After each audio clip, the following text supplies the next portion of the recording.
कुछ मैनर्स, कुछ एटिकेट्स बच्चियों को जितनी जल्दी हो सके ना वो सिखा देने चाहिए, क्योंकि जैसे जैसे उनकी एज बढ़ती है ना उनकी ये आदतें, ये हैबिट्स पुख्ता होती जाती हैं। और अगर आपने अपनी बच्चियों को ये आदाब कम उम्री में ही यानी 7, 8, 9, 10 एंड ऑनवर्ड इस एज में बच्चों को सिखा दिए ना तो उन्हें आगे जाकर किसी किस्म की कोई परेशानी नहीं होगी। और परेशानी क्यों नहीं होगी? क्योंकि लड़कियां या बच्चियां जो वेल मैनर्ड और वेल डिसिप्लिन्ड होती हैं ना, उनको कोई भी इंसल्ट करते हुए या उनसे किसी भी किस्म की कोई भी बात कहते हुए ना हर कोई 10 मरतबा सोचता है कि ये इतनी तहजीब याफ्ता हैं, इतनी वेल मैनर्ड हैं और हम इनसे इस तरह की बात नहीं कर सकते, किसी किस्म की बदतमीजी या बदतहजीबी नहीं कर सकते। लेकिन हाँ, अगर सिचुएशन इसके वाइस वर्सा हो या ऑपोजिट हो, यानी ऐसी लड़कियां भी होती हैं जिनको मैनर्स नहीं होते, एथिक्स नहीं होते, तो उनसे कुछ भी कह देना, किसी भी किस्म की बात कर देना लोगों के लिए मसले की बात ही नहीं होती। इसलिए आज के व्लॉग में आपको कुछ आदाब बता रही हूँ जो आपने अपनी बच्चियों को सिखाने हैं, क्योंकि मदर्स को ये चीजें पता होंगी तभी वो अपनी बच्चियों में इन चीजों को डिलीवर कर पाएंगी। इससे पहले भी मैं बच्चों को सिखाने वाले कुछ मैनर्स, कुछ आदाब बता चुकी हूँ। 10 मैनर्स की मैंने उसमें बात की थी, लेकिन वो बिल्कुल बेसिक मैनर्स थे और वो वीडियो भी सभी एज के बच्चों के सीखने के लिए बहुत इंपॉर्टेंट थी। लिंक मैं डिस्क्रिप्शन और फर्स्ट कॉमेंट में दे दूंगी, आप जाकर विजिट कीजिएगा। वो बिल्कुल फंडामेंटल थे जो आपके बच्चों को पता होने चाहिए, लेकिन आज के व्लॉग में उससे अगले मैनर्स की मैं बात करूंगी। So let's start our today's vlog. अस्सलाम वालेकुम everyone, this is Sana, welcome back again. Hopefully you are all doing great, I am fine too, अल्हम्दुलिल्लाह। व्लॉग स्टार्ट हो रहा है अर्ली मॉर्निंग से। मियाँ जी कॉलेज और बच्चियां स्कूल गई हुई हैं। आफ्टर हैविंग अ ब्रेकफास्ट मैं सोती बिल्कुल नहीं हूँ। इस टाइम को अवेल करते हुए मैं अपने व्लॉग वगैरह जो पेंडिंग होते हैं, एडिटिंग या वॉइस ओवर, वो कर लेती हूँ और उसके बाद मैं दोपहर के खाने की प्रिपरेशन करती हूँ। और मेरी कोशिश होती है कि बच्चियों के आने तक हर चीज रेडी हो और मैं भी फ्री हूँ ताकि उनके काम आसानी से कर सकूं। और मियाँ जी को कॉलेज के बाद भी काफी सारे काम होते हैं तो वो रात को काफी लेट आते हैं। दोपहर के टाइम पर भी खाने से फ्री होकर ना मैं बच्चियों को होमवर्क और सिपारा वगैरह पढ़ाती हूँ, क्योंकि ट्यूशन और सिपारा भी मैं खुद ही पढ़ाती हूँ, तो इस चीज में ना मेरा बहुत ज्यादा टाइम लगता है। जो मदर्स घर पे बच्चों को खुद ट्यूशन पढ़ाती है ना उन्हें बखूबी आइडिया होगा कि बच्चों को पढ़ाने में कितना ज्यादा टाइम लगता है। ट्यूशन भेजना नो डाउट हमारे लिए बहुत कन्वीनियंट रहता है, हम इजीली अपने काम भी कर लेते हैं, बच्चे भी पढ़कर आ जाते हैं। लेकिन बच्चों की स्टडीज के लिए जो बेस्ट है ना वो यही है कि पेरेंट्स घर पर खुद उन्हें पढ़ाएं। आयशा माशाल्लाह 7th में है और 7th क्लास की मैथ्स बड़ी अब हाई फाई हो गई है। काफी चीजें होती हैं जो मदर्स को खुद पहले सीखनी पड़ती हैं और बाद में बच्चों को सिखाती हैं, क्योंकि मदर्स को भी ऑफ कोर्स पढ़ाई छोड़े हुए काफी टाइम हो गया होता है और वापस स्टडीज की तरफ आना ना थोड़ा हेक्टिक होता है। अच्छा, आज दोपहर के लिए मैं कोफ्ते बना रही हूँ जो मैंने ऑलरेडी फ्रीज करके रखे हुए थे और आप लोगों के साथ शेयर भी की थी रेसिपी, और अब मुझे जस्ट इसका मसाला या शोरबा प्रिपेयर करना है। Anyhow, let's move to the topic. अब आते हैं उन मैनर्स या आदाब की तरफ जो आपने कम एज में ही, छोटी उम्री में अपनी बच्चियों के जहनों में इनकलकेट करने हैं या इन्फ्यूज करने हैं। So on the move two point number 1 which is conversation etiquettes. देखें, बीइंग अ मदर आपने अपनी बच्चियों को ये बताना है कि क्लियर और रिस्पेक्टफुल कम्युनिकेशन क्या होती है, किसी के साथ बात करने के क्या मैनर्स और क्या एटिकेट्स होने चाहिए।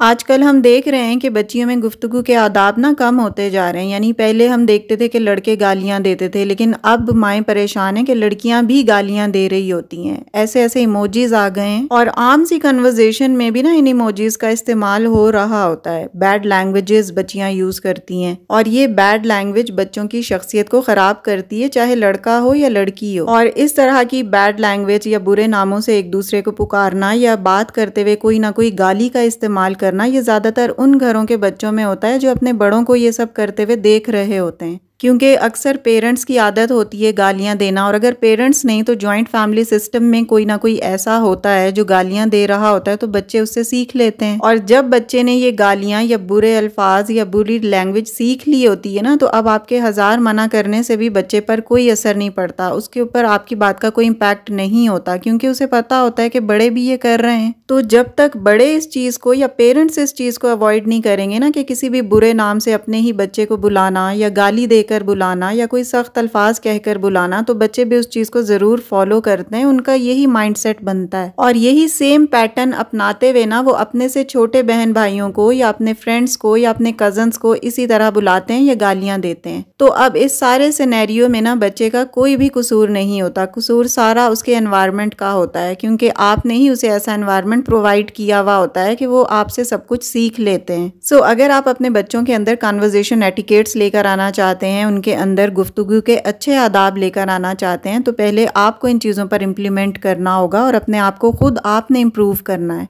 तभी ये इम्प्रूवमेंट्स आपके बच्चे के अंदर अल्टीमेटली आ जाएंगी। और आज की वीडियो में क्योंकि मैं बच्चियों के हवाले से बात कर रही हूँ, तो उन्हें ये मैनर्स ज़रूर सिखाएं, उन्हें बताएं कि गलत अल्फाज या गालियों का इस्तेमाल किस तरह आपकी शख्सियत को ख़राब करेगा। Moving to the point number 2 which is etiquettes for dressing. No doubt बच्चियों की ड्रेसिंग सेंस उनकी पूरी पर्सनैलिटी पर इम्पैक्ट रखती है। अगर ओढ़ने पहनने के हवाले से बात की जाए ना, तो ज़्यादातर लोग ये कहते हैं भाई हमारी मर्जी, हम जो मर्जी कहें करें, आप कौन होते हैं हमें कुछ कहने वाले। देखिए हर इंसान की कुछ ना कुछ वैल्यूज होती हैं। मेरे नज़दीक जो प्रायोरिटीज़ हैं मैं यहाँ पर वही बयान कर रही हूँ, और आपको अगर इनमें से कुछ चीज़ें अच्छी लग रही हैं तो आप पिक कर लें, उन्हें फॉलो करें, अदरवाइज आप उन्हें स्किप कर सकते हैं। देखिए ओढ़ने पहनने के आदाब में एक ये चीज़ भी शामिल होती है कि बच्चों को ना ये पता होना चाहिए कि उनको कहाँ चेंज करना है और कहाँ नहीं। बहुत सारे पेरेंट्स बच्चों को कहते हैं कि हाँ मेरे सामने ही कपड़े चेंज कर लो, कोई बात नहीं सामने ही कर लो, लेकिन बच्चे ना उसमें हेजिटेट कर रहे होते हैं, शर्मा रहे होते हैं। और ये बहुत अच्छी बात है कि बच्चों के अंदर ये मैनर्स हैं कि उन्होंने किसी के सामने, चाहे पेरेंट्स ही क्यों ना हो, कपड़े चेंज नहीं करने। इस तरह की चीजें ना बच्चियां घरों से ही सीखती हैं, और कहाँ से सीखेंगी, घर से ही ये सब कुछ बच्चों को सिखाया जाता है। अच्छा मेरी छोटी बेटी भी ना अपनी बहन के सामने कपड़े चेंज नहीं करती, वो दूसरे रूम में जाती है। तो इस तरह के एटिकेट्स बच्चों को जरूर सिखाएं। चेंज करने के अलावा ना बच्चियों की ड्रेसिंग की बात भी आती है। जैसे जैसे उनकी एज बड़ी होती है तो उनकी ड्रेसिंग सेंस भी हमें चेंज करनी है। अच्छा यूनिवर्सिटीज और कॉलेजेस में अगर प्रेजेंटेशन होती है ना, तो लड़कों को खास कहा जाता है कि आपने पैंट्स पहन कर आनी है, और लड़कियों के लिए कोई खास हार्ड एंड फास्ट रूल नहीं होता, बल्कि जितनी लड़कियां मॉडर्न होती हैं ना उतनी उनको अपडेटेड समझा जाता है। बल्कि यूनिवर्सिटी वालों को भी ये लगता है कि जितनी मॉडर्न लड़कियां हमारी यूनिवर्सिटी में एडमिशन लेंगी उतना ही हमारी यूनिवर्सिटी का नाम बड़ा होगा, क्योंकि मॉडर्निज्म को ही स्टैंडर्ड समझा हुआ है। और इस किस्म की मॉडर्निज्म से ही ये सारी फैशन इंडस्ट्रीज चल रही हैं, और फैशन इंडस्ट्रीज वाले ना इस किस्म के लोगों से ही अपना कारोबार चमका रहे हैं। अगर 2022 का फैशन इंडस्ट्रीज का रेवेन्यू देखें ना, तो वो 1.5 ट्रिलियन से भी ज्यादा है, यानी 100 बिलियन से भी ज्यादा। तो सोचे हम कितना कुछ उनको दे रहे हैं अपने आप से कमाने के लिए। इसी तरह ये मेकअप की प्रोडक्ट्स हैं, इनकी सेल पहले इतनी ज्यादा नहीं होती थी जितनी इस एरा में इनकी बहुत ज्यादा डिमांड हो गई है, क्योंकि छोटी छोटी बच्चियां भी बहुत ज्यादा मेकअप करने लगी हैं। पहले छोटी बच्चियां शादियों वगैरह में मेकअप नहीं करती थी, लेकिन अब ये ट्रेंड बहुत ज्यादा बढ़ गया है। लेकिन मेरी बच्चियां अल्लाह का शुक्र है अभी तक तो मेकअप नहीं करती, अभी छोटी हैं, लेकिन छोटी एज में भी ना मैंने इनको बिल्कुल आदत नहीं डाली मेकअप की, क्योंकि ये आदत ना फिर बच्चियों में छोटी एज में ही डेवलप हो जाती है। तो कुछ लिमिट्स होनी चाहिए किसी भी तकरीब में जाने के लिए। हल्का फुल्का सा तैयार होना और रेडी होकर जाने में कोई हर्ज नहीं है of course. Now moving to the third point which is etiquettes for getting up and sitting down.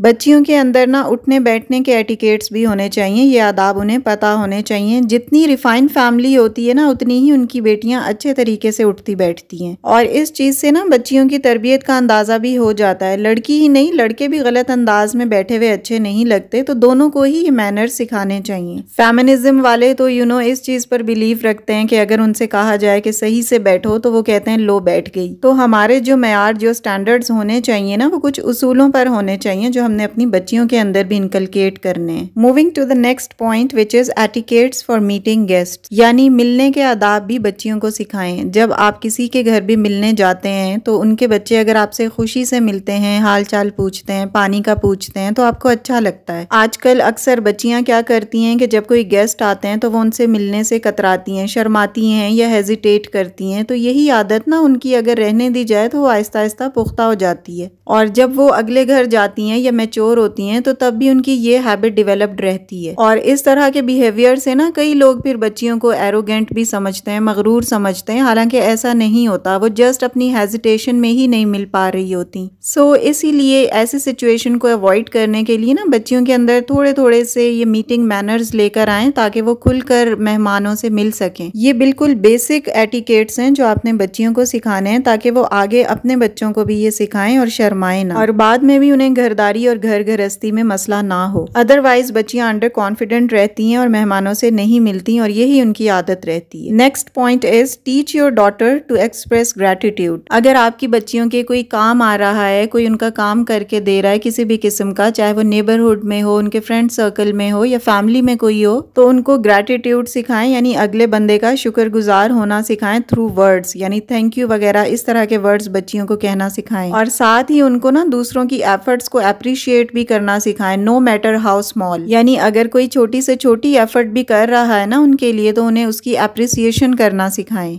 Moving to the next point which is etiquettes for meeting opposite gender.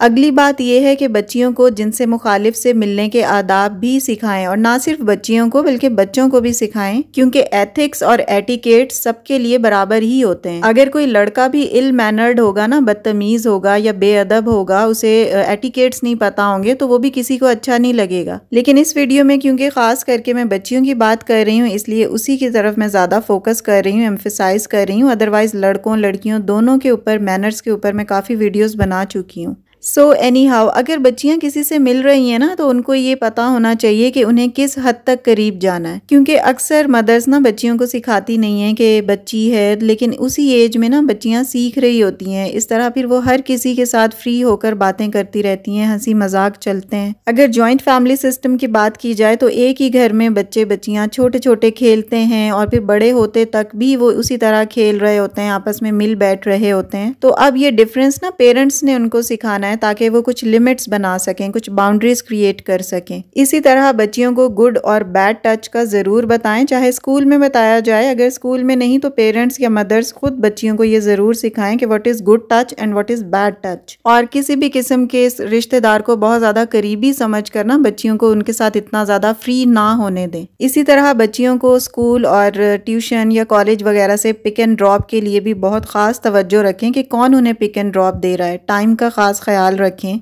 अपनी बच्चियों को महरम ना महरम की पहचान करवाएं, बल्कि लड़कों को भी करवाएं। अगर आपकी बच्चियां ये सारे या इसके अलावा और भी गुड मैनर्स को अटेम्प्ट करती हैं, तो उनको एक्नॉलेज करें, अप्रिशिएट करें, ताकि अपनी तारीफ और अप्रिसिएशन सुनकर ना वो इन एटिकेट्स को और अच्छे तरीके से फॉलो करें। सो जनाब, आज के व्लॉग को यहीं पे खत्म करती हूँ। अगर मैनर्स और एटिकेट्स आपको अच्छे लगे हों, आपने कुछ लर्न किया हो, तो वीडियो को लाइक और शेयर जरूर कर दीजिएगा, ताकि बाकी लोग भी इससे कुछ सीख सकें। And yes, if you are new on my channel, please do subscribe. See you very soon with the brand new content in the next video, inshallah. Till then, stay happy, stay fit, and take very good care of yourself. Keep smiling. Allah Hafiz and take care a lot.